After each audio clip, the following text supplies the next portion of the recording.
Information and resource protection है, ये क्या काम करता है कि जो आपका इंफॉर्मेशन और जो डाटा है वो सही तरीके से आपकी तरफ यूज़र के पास पहुंच रहा है या नहीं, या अच्छी तरीके से यूज़ हो रहा है कि नहीं, सिंपल सी बात है।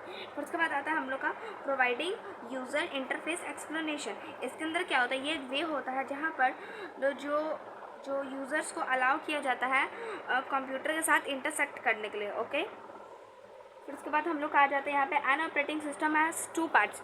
ऑपरेटिंग सिस्टम के टू पार्ट्स होते हैं, कर्नेल और शेल। ठीक है, kernel and shell. This the kernel is responsible for intersecting with hardware and the shell is responsible for intersecting with the users.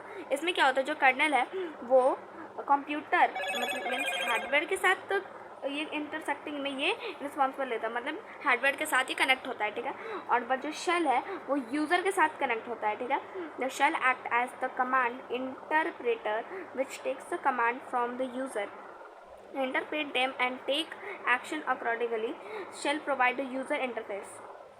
जो शेल होता है वो एक कमांड की तरह बिहेव करता है, जैसे क्योंकि ये यूज़र, शेल को हम लोग यूज़र ले लेंगे और कर्नल को हम लोग एक कंप्यूटर ले लेंगे। जैसे यूज़र जो कमांड देता है कंप्यूटर को तो क्या कहते हैं, हाँ, तो उसको हम लोग कर्नल एंड शेल कहते हैं। ठीक है, फिर उसके बाद हम लोग आता है need for operating system. Why we need operating system? Because it manages the hardware and software resources of the computer and provide the interface of for user to intersect with the system efficiently. जिसमें क्या होता है, जो operating system वो हम लोग को advance facilities देता है, सच एज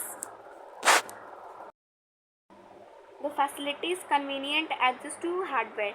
इसमें क्या होता है कि जो ऑपरेटिंग सिस्टम है वो अलाउ करता है यूज़र्स को और प्रोग्राम्स को to use hardware without knowing it internal details. मतलब जो ऑपरेटिंग सिस्टम होता है वो बिना, प्लीज़ लाइक एंड सब्सक्राइब करना ना भूलिएगा। Okay, bye.